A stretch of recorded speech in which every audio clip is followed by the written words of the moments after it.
కార్తీక మాసం మొదలైంది. ఎక్కడ చూసినా కూడా అయ్యప్ప భక్తులు, అయ్యప్ప మాల ధరించిన స్వాములు మనకి కనిపిస్తున్నారు. ముఖ్యంగా ఈ కార్తీక మాసంలో ఈ అయ్యప్ప స్వామి మాల ఎందుకు ధరిస్తూ ఉంటారు? అసలు ఈ అయ్యప్ప స్వామి గురించిన అనేక విషయాలు చాలా మందికి తెలియదు.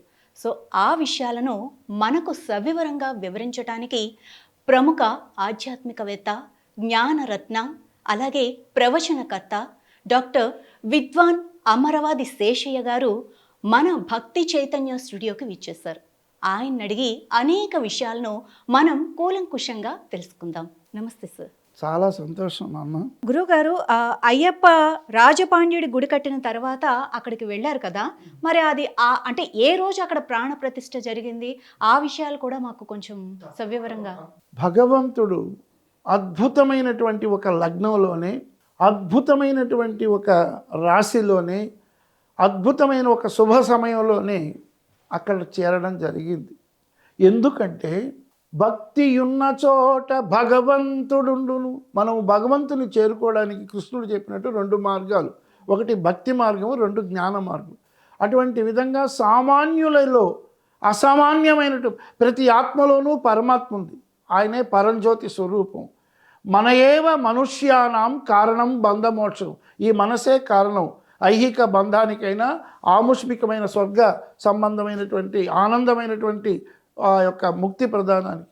కాబట్టి అటువంటి మనసు ప్రశాంతంగా ఉండడం కోసమే, ఆ భక్తులందరినీ రక్షించడం కోసమే మనం కాలములో పుట్టి కాలములో పెరిగి కాలములో మరణిస్తాం. కాబట్టి మనకు ముందు కాలం ఉంది, మనకు వెనక కాలం ఉంది. కాబట్టి అటువంటి సూర్యనారాయణుడు మనకు ప్రత్యక్ష దైవం. అటువంటి సూర్యనారాయణుడు నవగ్రహ అధిపతి. అటువంటి సూర్యనారాయణుడు ఉత్తర దిశగా పయనమైన సమయంలో పుష్యమాసములో క్రాంతి అంటే వెలుగు, సమ్ అంటే ఉపసర్గ, అటువంటి సంక్రాంతి పుణ్య దినమున మకర రాశిలో పయనించినప్పుడే, అందుకే అటువంటి పుణ్యమైన రోజే స్వామి ఒక జ్యోతి స్వరూపంగా చిన్ముద్ర ధారణగా ఉండేటువంటి సమయంలో స్వామి ఆ జ్యోతి స్వరూపములోనే పరంజ్యోతి అందులో కలడం బట్టే మనకు ప్రతి సంవత్సరము కూడా మకర జ్యోతి దర్శనం అనేది జరిగినప్పుడే స్వామి ప్రతి సంవత్సరము మనల్ని ఏ విధంగా వెంకటేశ్వర స్వామికి బ్రహ్మోత్సవాల సమయంలో మనం ఏ విధంగా స్వామిని ఆనందంగా దివి నుండి భూమికి వస్తాడు అనుకొని ప్రజలందరూ కూడా ఉత్సవాలు జరుపుకున్న బ్రహ్మ నుంచి వచ్చినటువంటి బ్రహ్మోత్సవాలు, ఆ విధంగా ఈ యొక్క శబరిమలలో శబరి కోరినట్లుగానే స్వామి 18 మెట్లను కట్టించుకొని ఆ మెట్లపైనే స్వామి వెళ్ళి మూలస్థానంలో కూర్చొని ఆ మకర జ్యోతి స్వరూపంలోనే ప్రాణప్రతిష్ఠగా అవడం బట్టి అంటే బ్రహ్మాది దేవతలందరూ కూడా ఆ సమయంలో పూల వర్షం కురిపించినట్లుగా ఆ స్వామి అక్కడ వెలిశాడు.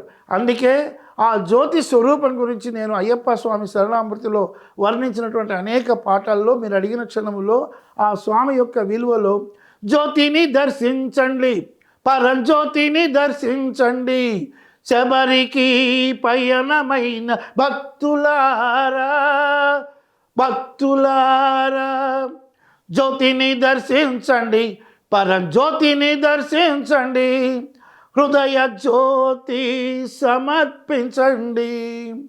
మకర రాశిలో పయనించిన భానుని రోజున, మకర రాశిలో పయనించిన రోజున అయ్యప్ప స్వామిని దర్శించండి, మకర జ్యోతిని దర్శించండి. అయ్యప్ప స్వామి కరుణించిన వేళలో జన్మధన్యమగునుర భక్తులారా, కర్మ తొలగురా సద్భక్తులారా, జ్యోతిని దర్శించండి, పరజ్యోతిని దర్శించండి. స్వామియే శరణమయ్యప్ప.